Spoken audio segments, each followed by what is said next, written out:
Mpuliriza nkulamusiza nnyo era nenkwaniriza mu kitundu kyaffe eky'olwaleero mu ssuula omwenge nnywe ey'ekitabo kyaffe kino Ndikumma Okulya.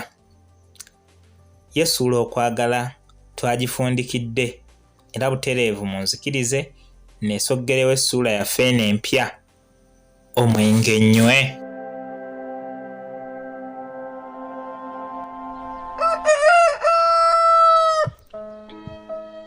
Zoolaga omulungi tezirwa, olunaku olulagaanye terwalwa ne lutuuka. Essubi eryasasulwa mu ddiiro lyasalwa bukyali enkeera ku lunaku lwennyini ne liryoka lisasirwa. Bannyabo baggyayo emikeeka emirungi ne bagyalirira abagenyi.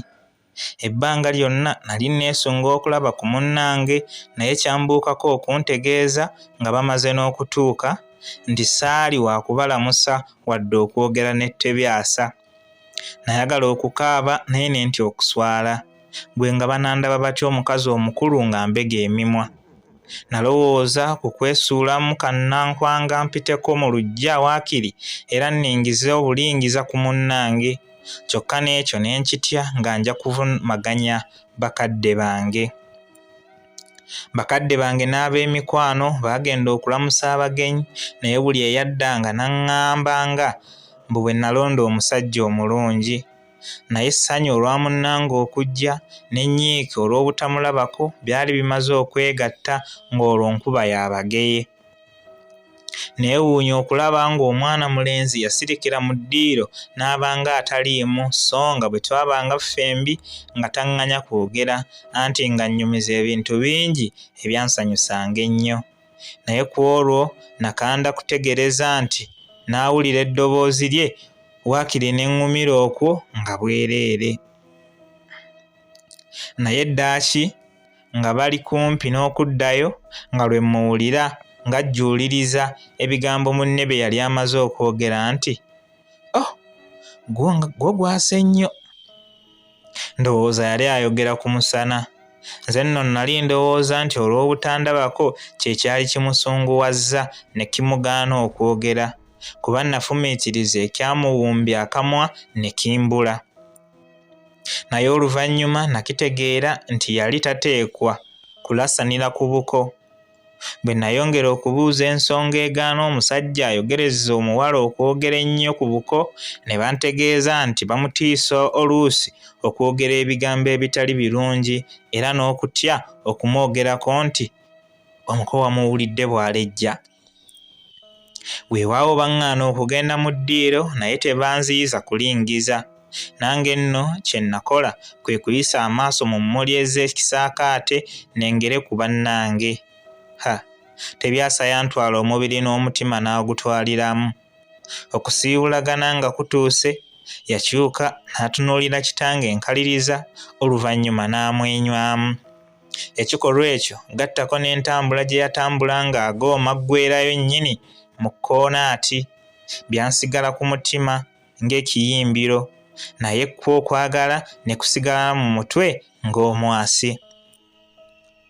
Tebyasa okusitula omwali ab'envi n'ab'ebiwalaata n'abaleeta eri kitange kwammala okukakasa nga munnange bwe yali anneesibiridde okunzija ku banzaala. Waayitawo ebbanga ttono abagenyi abaatukyalira ne baweereza ebirabo omwali ekibbo ky'ennyama, ettu ly'omunnyo n'olusoggo lwa ssukaali. Ebyo nga biwedde waayita mbala omukolo ogw'okwanjula ne gutuuka. Bakadde bange beejagira nnyo olunaku kwe nayanjulira. Basseŋŋanga abaali okumpi baayitibwa era n'ab'emikwano okumpi ku kyalo ne bakubwakubwako okubaawo ku kwanjula. Senga eyakola omukolo ogw'okwanjula yali amaze okumpitiramu mu buli kimu kye twali tugenda okukola. Tuba tuli emmanju eyo twebuga ngenda okuwulira ng'emiryango baaniriza abagenyi. Omutima gwanvaamu embajjo bbiri anti nga guntyemuse be twa. Tebakulimbanga, omubiri muzibu okufuga. Nagenda okwekwata ku nnyindo nga zitoberedde ng'enfukeko amazzi. Abantu abasinga nga bamaze okulamusa n'okubuuza, senga eyayanjula nankulembera naffe ne tugenda okulamusa abagenyi. Twagenda okutuuka mu ddiiro nga lifumbekedde abantu era ng'amaaso gaabwe gatutunuulidde, naddala nze eyali nannyini mukolo. Twafukamira bulungi, oluvannyuma ne tulyoka tulamusa abagenyi. Okusooka nali mugumu naye ekyanterebula be bagenyi bokka okuntunuulira ennyo. Sirowooza nti nandigumidde emmunye z'amaaso ag'enkanidde wali, naye ekyanzizaamu ak'obuntu lwe lutunula olumu bwe ruti tebyasa lwe yantunuulira, mwe yanzijukiririza nti ekirowoozo kyaffe n'enteesa yaffe ababiri ye yali etuuzizza bakadde bange n'ab'emikwano mu ddiiro ng'abaali balya. Eddoboozi lya ssenga lyannyamba nnyo kubanga ssenga abagenyi twababuuza mu mpalo nze nkakasa nga sandimaliriza kubuuza, anti nga sikyavaamu ddoboozi liwulikika bulungi. Akabanga akatono ke twamala mu ddiiro awo kaalinga omwaka omulamba. Ssenga teyalwa n'annyiga ku kannasswi ne tusituka ne tuddayo gye twava. Munnange nno nze bwe nafuluma sadda, wabula ye ssenga ye yaddayo mu ddiiro okutandika omukolo. Yasooka ate kubuuza bagenyi, oluvannyuma n'alyoka akyukira Tama mwannyinaze n'agamba nti, "Ssebo njagala kukunobako." Ko Tama nti, "Onoba olagawo?" Ko ssenga nti, "Ku bagenyi abo kwe kuli ayagala okuntwala." Abakazi twalaba. Olwo Tama ng'obukulu bw'aliko tebwogerekeka. Amangu ago kwe kugamba ssenga nti, "Abagenyi baabano bangi, naye akutwalira ddala yaluwa?" Awo ssenga kwe kusituka n'agenda ewaali Tebyasa n'amukwatako n'agamba nti, "Y'ono ssebo." Weewaawo ebikolwa saabirabanga naye ng'ebyogerwa mbiwulira bulungi. Mu kiseera ekyo Tama we yakangulira ku ddoboozi n'agamba nti, "Obwedda ne bwe mbalabaawo bwe batyo bwe bandowooleza." Bwe baamala okwogeraganya awo katono, Tama n'abuuza abagenyi nti, "Ebyo kati mmaze okubitegeera, naye tunaanyumiza ku malusu meereere? Tetuukala emimiro?" Abagenyi olwawulira ekyo ne beeyanza. Tebaalwa ne basembeza ekita ky'omwenge mu ddiiro. Kalijjo olwalaba ku kita ne yeebaza abagenyi era amangu ago n'alagiriza endeku. Munnange nno okugenda okutemya ekikkowe ng'endeku zaagobye edda bumale. Teyalwa n'atandika okuzigolongotanya ng'ezaali ziyomba. Kalijjo empaawo ge yasooka okufuka yagikwasa Tama. Awo Tama we yabuuliza ssenga nti, "Omwenge nnywe?" Ko ssenga nti, "Nnywa ssebo." Ekyo nno abawanuuza abamu bagamba nti nze kennyini nze nali nzizeemu nti, "Nnywa ssebo, omusajja nja kumufumbirwa." Naye ndowooza baalaba nga ne ssenga amala kye yava akola ekikolwa ekyo. Kasita Tama yamala okunywako nga ne banne batandika kweyiira magengere. Kalijja yamirangamu emimiro ebiri ne yeebaza abako abaaguleeta n'okubakulisa ekkubo.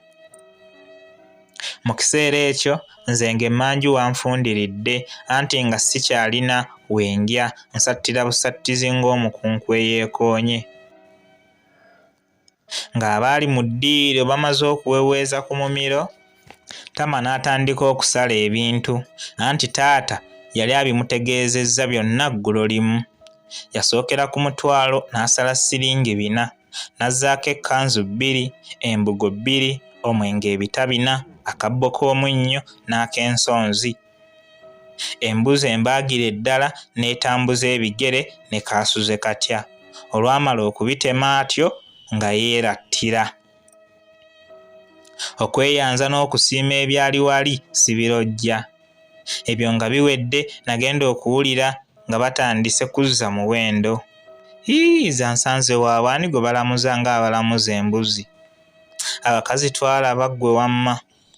Mu kiseera ekyo ennamusa yali etuuse ku nnyooge, anti ng'abagenyi abaaweebwa ebifo okutuula ng'olwo basugaasugana ng'abaali batudde mu kyannyinimu nga bafuluma bweru bamale okwegiyaamu. ne bagenderera awo mpola mpola nga bagenda baddiriza emiwendo, naye nga Ttama yeekalamudde takyalinnyikako. Kyokka nga gwe omwenge gwe baamuwa anywa. Enkalu we zaakalambirira ennyo, eno nange omutima ne gutandika okunceekeera. Okusooka nali mugumu nnyo nga mmanyi nti tebyasaye tayinza kukkiriza kunsubwa, naye ekyantekemula emmeeme kwe kuwulira mwannyinaze ng'akalambidde we yasabira n'okugamba n'agamba nti, "Bannaffe, obanga mulemereddwa ebyo, muddeyo mulidde olulala nga mumaze okwenyweza." Nawulira okulumwa, emimwa ne ginkala, amaanyi ne ganzigwa, n'amagezi ne gambula. Naye ddaaki nga Ttama alaba abagenyi nabo bamaliridde okuddayo, nga bwe yali agaanye okubaako ky'akendeeza, kwe kusalawo n'abasalira ku buli kimu. Abagenyi baasanyuka nnyo era olwamala okukkaanya olunaku olw'okuleeterako ebintu nga basiibula. Waayita mbale ne baleeta ebintu, era ku olwo lwe baasalawo olunaku olw'okunkimirako okuntwala ewange, anti nga gye nnali ŋŋenda ew'omusajja ye wafuuse ewange.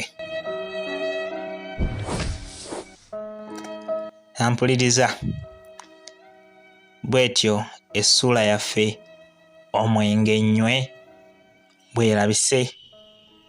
Ate okutuusa omulundi omulala we tunadda n'ekitundu kyaffe ekirala mu ssuula eggalawo ekitabo kyaffe, essuula Ndeka bakadde bange. Mwena mubeere bulungi era mweraba.